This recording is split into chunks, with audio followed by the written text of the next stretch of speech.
RCR presenta Aquí se habla libertad con Pedro Uruchurtu.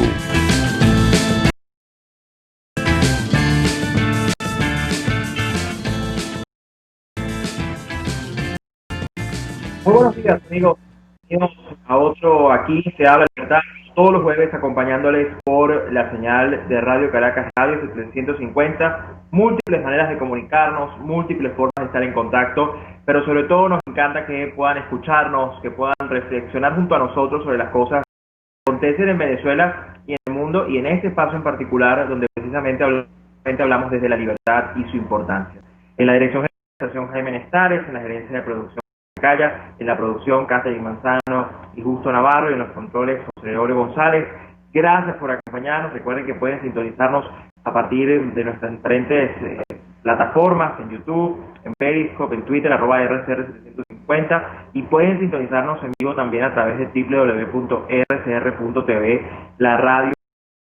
Allí pueden conseguir toda la programación de toda la semana, por supuesto, para que la puedan ver si no pueden escucharnos en vivo, pero siempre para estar allí junto a ustedes. Y bien, tenemos un programa interesante de mucho análisis en una semana que ha sido, si la valoramos, muy importante en términos de la información que llega, en términos de acontecimientos y en términos también de instrumentos o de resultados devastadores como la ENCOVI, la más reciente ENCOVI, Encuesta Nacional de Condiciones de Vida, que auspicia la Universidad Católica Andrés Bello junto a otras instituciones, que por supuesto mucho de lo que es Venezuela, es decir, lejos de sorprendernos por las cifras que allí se dicen y que, digamos, uno maneja permanentemente, uno sabe que es la realidad, uno la constata. Por supuesto, cuando uno la ve graficada y uno entiende la magnitud de lo que ha significado el chavismo y el socialismo en Venezuela, pues surgen varias dudas. La primera es cómo es posible que todavía haya algunos actores que piensen que es posible convivir o cohabitar o co-gobernar con los responsables de la tragedia que vive nuestro país y que ha generado tanto dolor y que ha condenado prácticamente a todo el país a la pobreza. Pero también nos deja, por supuesto, muchas interrogantes, sobre todo para aquellos que todavía insisten en separar el legado de Chávez del de Maduro, como si no se tratara al final Hugo Chávez, el padre de la criatura, ¿no? Y por supuesto, en el análisis, ya cuando uno lo ve en perspectiva de lo que han sido estas 2 décadas, pues lo que han hecho con el país es sencillamente imperdonable, es sencillamente trágico, y por supuesto con una clara intencionalidad. Y eso, por supuesto, nos tiene que hacer reflexionar. A la par de esto, muchas cosas también están ocurriendo. Hemos visto cómo Suiza también emitió sanciones apegándose a las sanciones de la Unión Europea. Hemos visto cómo el Parlamento Europeo está por aprobar una importante resolución con respecto a Venezuela, aunque por allí nos dicen que la suavizaron un poco porque planteaba originalmente, el documento original planteaba originalmente que no se podían hablar de elecciones con el régimen, y aparentemente desde ese punto lo quitaron. Vamos a indagar sobre ese tema, pero es un tema importante. El día de mañana Donald Trump visita el estado de la Florida y visitará además la sede del Comando Sur para supervisar lo que ha sido este ejercicio conjunto antinarcóticos entre varias naciones del mundo en el Caribe, precisamente para evaluar eso, y también en un momento importante estelar de la política estadounidense a los efectos de la campaña, pues la visita de Donald Trump a Florida, donde además hablará sobre Venezuela, pues tiene una importante significación, y desde luego lo que significa el retorno de Venezuela a la comunidad andina de naciones, por supuesto todavía con matices, todavía con cosas por resolver allí, pero bueno, el intento de reinsertar a Venezuela en sus espacios naturales de integración y de cooperación, que al final de cuentas sabemos que no sirven de mucho si esto no se concreta en un cambio político cuanto antes. Pero bueno, son muchos temas, son muchas reflexiones que podríamos hablar. Por supuesto, estas sanciones, esta incautación de vehículos ayer en Estados Unidos, que presuntamente venían para el régimen venezolano, en fin, muchísimos temas. Vamos a estar hablando precisamente hoy sobre eso. Pero quiero devolverme al tema de la ENCOVI, porque para mí lo más dramático de esa encuesta, si lo analizáramos en detalle, es que estamos más cerca de África que de América. Y eso es profundamente significativo. Yo lo decía ayer en mis redes sociales. No solo estamos más cerca de África en términos de cifras, en indicadores económicos, en indicadores demográficos, en indicadores de todo lo que nos dice la encuesta, sino que también en gran parte de la forma de hacer política, en gran parte de la dirigencia, también estamos en África. Es decir, esta visión de la política sin ningún tipo de respeto a la institucionalidad, sin ningún tipo de respeto a la verdad, que lo que busca es sencillamente estar allí saqueando, esa cultura política donde vemos que ha condenado al continente africano en gran medida esa institucionalidad tan débil, pues la estamos viendo también en nuestro país. Es decir, cada vez somos más África y menos América, no solo porque nuestro país es más pobre, sino porque además la cultura política, lamentablemente en su mayoría, ha venido denigrándose de una forma dantesca, de una forma muy lamentable, y eso es algo que también tiene que hacernos reflexionar sobre cómo se están haciendo las cosas y sobre todo hacia dónde va el país. Ya estamos en el mes de julio, queda poco para que se acabe el 2020, por supuesto queda muchísimas dudas en el tapete, pero tenemos que preguntarnos a partir de esto hacia dónde vamos, sobre todo porque sí, ciertamente hay una comunidad internacional que puede ser de gran ayuda, pero que requiere necesariamente de un liderazgo que esté a la altura internamente en Venezuela.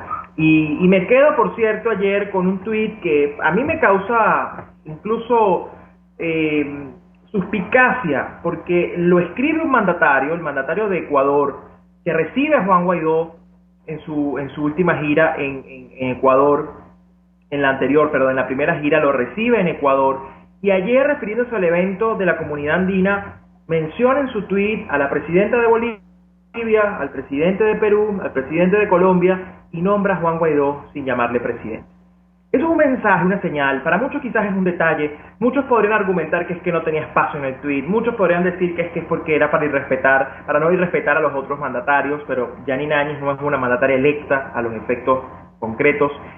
Son señales que nos van diciendo que el mundo también empieza a observar con preocupación el liderazgo que ha asumido en la conducción de este llamado gobierno interino y que debe llamarnos a la reflexión.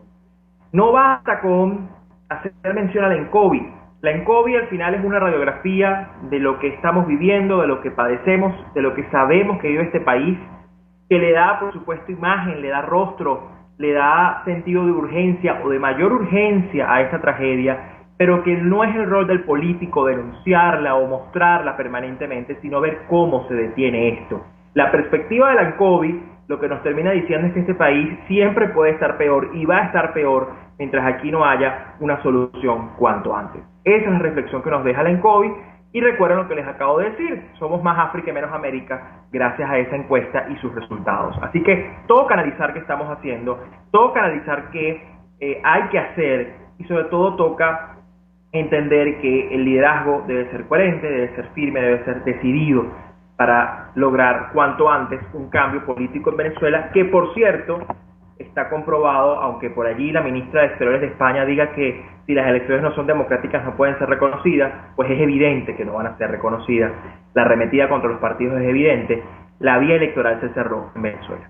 Y bien, para comenzar entonces, y no perder más tiempo en este programa, que siempre la hora se nos va volando, tenemos a nuestro primer invitado en línea. Además me honra muchísimo conversar con él, siempre es un gusto. David Morán, estratega político, director del diario La Patilla, el medio La Patilla, el medio digital más leído en Venezuela, y además un gran defensor de la libertad y promotor de las ideas de la libertad. Hola David, gracias por acompañarnos. Muy buenos días, Pedro, saludos. Gracias, David. David, quiero comenzar contigo porque últimamente has estado refiriendo algunos mensajes en tu tweet precisamente sobre el socialismo. Y ayer compartías una gráfica muy interesante, precisamente la lámina de la encuesta de la ENCOVI, de la pobreza, que creo que es la lámina más reveladora de toda la encuesta, por supuesto, entre tantas cosas graves. Y allí mencionabas que la sanción es el socialismo, la sanción es el chavismo. Mucha gente todavía puede pensar que parte de nuestra tragedia se debe a las medidas que ha tomado el mundo contra supuestamente Venezuela y no contra el régimen, pero también tú hacías mención ayer a que cuando uno ve la incautación de vehículos y de bienes que querían ser traídos a Venezuela, cuando uno empieza a ver la multa a Amazon por hacer envíos a miembros sancionados en Venezuela, tú también hacías mención a que al final aquí hay un trabajo de lupa y hay un trabajo importante que busca quebrar el sistema que beneficia a las mafias. ¿Qué le decimos a la gente que todavía puede pensar o puede creer que las sanciones o que esto que está pasando no es culpa del socialismo, sino culpa de precisamente lo que nos están haciendo otros desde afuera? Pedro, en esto hay que ser muy claro. Las sanciones que pusieron a PDVSA y a personajes del chavismo ayudaron a abastecer el país. En 2018, no sé si ustedes, los que nos oyen lo deben recordar, el país se encontraba en una situación extrema de desabastecimiento. Y esas sanciones que fueron contra un sistema absolutamente fraudulento, que es el sistema CLAP, donde el gobierno secuestraba las divisas preferenciales para, a través de ellas, hacer unas operaciones enormes de lavado de dinero, se pararon.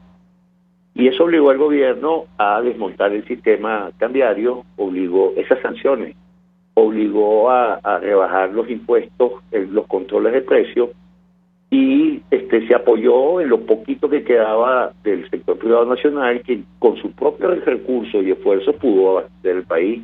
Y hoy el abastecimiento que vemos es fundamentalmente producto de el esfuerzo del sector privado nacional. Es decir, que las sanciones evitaron que siguiera la depravación y saqueo de las divisas, de las pocas que le venían quedando al país, pero que eran saqueadas, pues. Y están así que el pueblo venezolano no tiene acceso a las divisas petroleras porque fueron privatizadas por ese grupete en el poder hace muchos años. Y hoy el pueblo venezolano, lo que el gobierno, al no tener esas divisas, lo que le paga a su conglomerado de empleados públicos con hiperinflación. Y vivimos una hiperinflación enorme. Entonces, por eso yo, sin duda alguna, señalo que el responsable de esta tragedia que estamos viviendo es precisamente el socialismo, que ha destruido a PDVSA, que ha destruido a todas las empresas básicas, que destruyó y confiscó empresas productivas, que ha destruido la capacidad de inversión de Venezuela, porque destruyó los sistemas de precios que necesitan los mercados para poder actuar. Así es. Ahora, David, uno se va dando cuenta, por ejemplo, declaraciones de ex miembros del régimen, que hoy salen, incluso utilizan esta lámina para decir que el culpable de la pobreza y de este declive, de esta tragedia que vivimos, es Maduro, pero que Chávez no, que con Chávez vivíamos mejor. No solo en un ejercicio que creo que termina por subestimar al venezolano, sino porque al final, obviamente, cuando uno compara, obviamente Hugo Chávez gobernó con unas condiciones económicas especiales, pero al final tampoco podemos olvidar que Hugo Chávez fue el que abrió este país al narcotráfico abiertamente desde el poder, fue el que abrió este país a la guerrilla.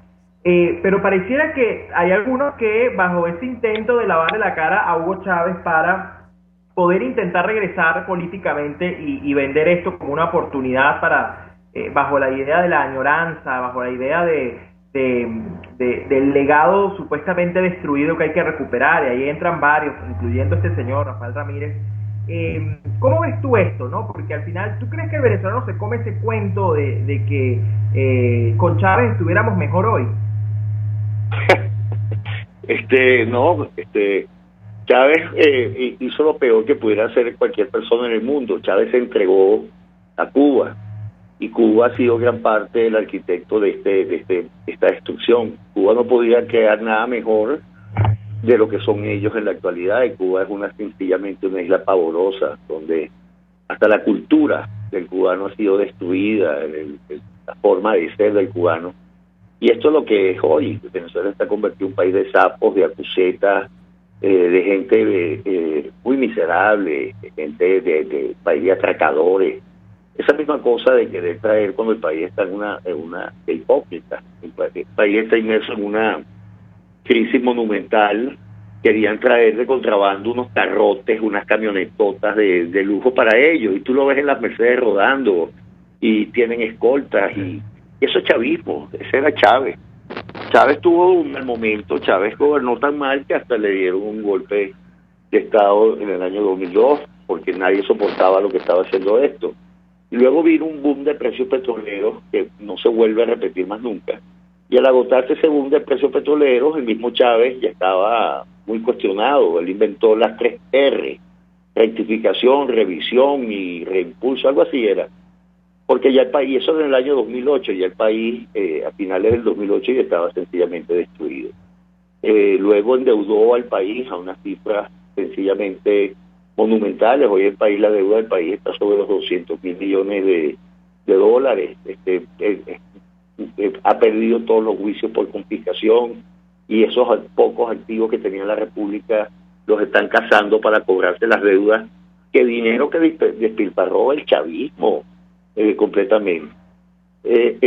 Quienes dicen son gente que cree que el pueblo es ignorante y tratan de engañarlo con una cosa. El chavismo en todas sus formas es parte del sistema de saqueo que destruyó esta nación y que la tiene hoy sumida como el país más miserable de toda América, no solamente en la pobreza, en el desempleo, sí, sino en la hiperinflación, en la falta de oportunidades.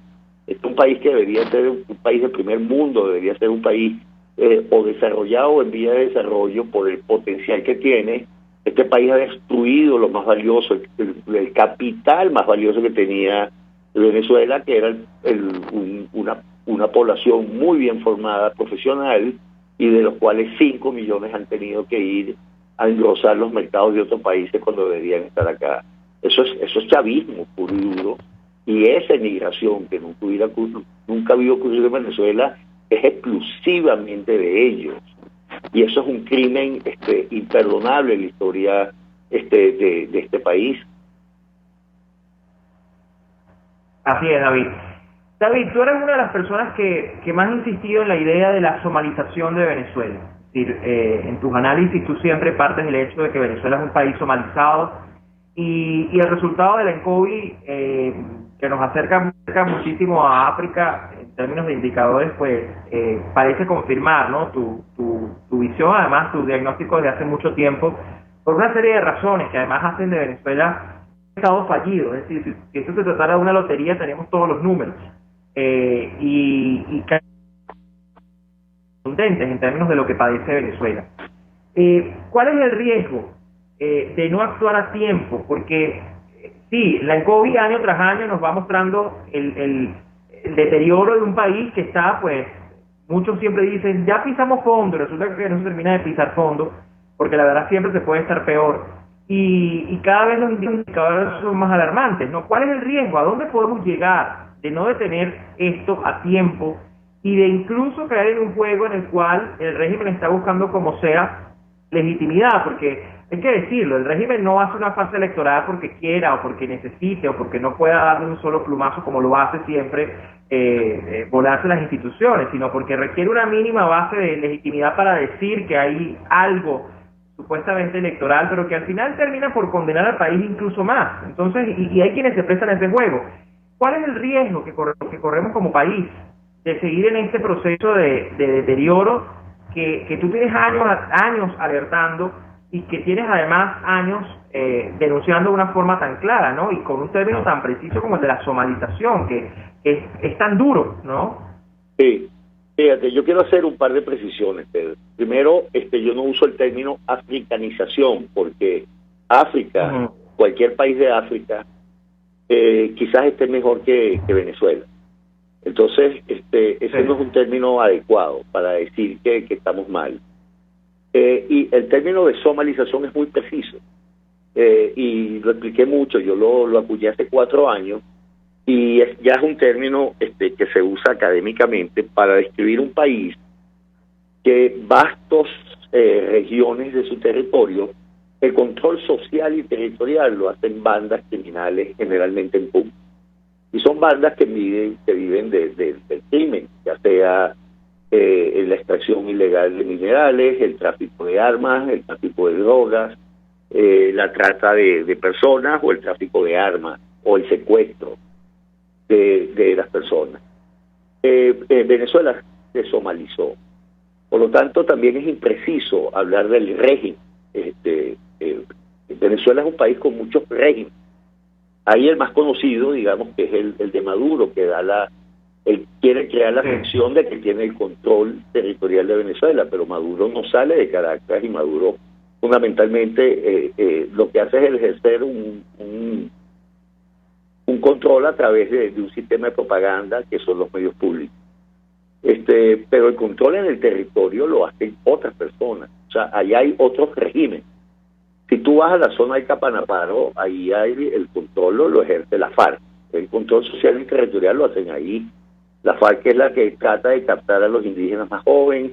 Las FARC vinieron, el gobierno no tiene posibilidades, sino que lo que tiene posibilidades es coexistir con esos grupos que hacen el control social y territorial en esa zona. La FARC le pagan a los guardias, a los tenientes, a los capitanes que están en esos puestos, le pagan los partos, le regalan la batería para los carros, le pintan inclusive para que le proveen comida, inclusive para que puedan tener en las tropas. Porque la FARC maneja ahí el negocio del narcotráfico, es un gran negocio. Igual que el ELN, también tiene presencias grandes en grandes territorios, donde es el régimen, no es Maduro el que manda ahí. Es ese régimen que establece el ELN o los regímenes que establecen las megabandas en ciertas zonas del país, bandas de narcotráfico, por lo menos en la Guajira venezolana. Eso ahí no hay, el control social y territorial lo hacen otros. Es decir, el país se desdibujó y eso denota una terrible debilidad. ¿Hasta dónde puede seguir esto? Preguntabas, Pedro. Bueno, hasta que el país se vacíe, los países se vacían. Las condiciones se van dando y dando y se va creando una tragedia que básicamente se expresa en una inmigración descontrolada hacia otros lados y por lo tanto termina siendo un factor continental de perturbación, mientras el país se va convirtiendo en un territorio de escasa capacidad para producir bienestar y felicidad para las personas. Y luego al final, ¿cómo terminan? Bueno, terminan hasta que alguien de esos grupos se hacen cada vez más osados y sus acciones comienzan a crear severos problemas en otras naciones que deciden tomar acciones de otro tipo, enfrentarlos de otro tipo. Un ejemplo que tenemos ahorita es este cerco que ha puesto Estados Unidos junto con 21 países en el Caribe y en la parte pacífica para ir contra el narcotráfico, porque estos carteles de narcotráfico toman controles de vastas regiones del país. Lo hicieron con Colombia y lo están haciendo con Venezuela, y eso es una manera que tienen ellos de detener el impacto que estas mafias causan afuera. Ahora, no es posible ver el futuro. Uno lo que puede ver son las tendencias que hay, y eso es lo que yo me baso, ¿no? Pero es muy difícil decir cómo termina esto. Lo que sí es cierto, Pedro, es que los países, cuando entran en incertidumbre como nosotros, los futuros posibles se van multiplicando. Se multiplican porque no hay certeza de que algo puede ocurrir.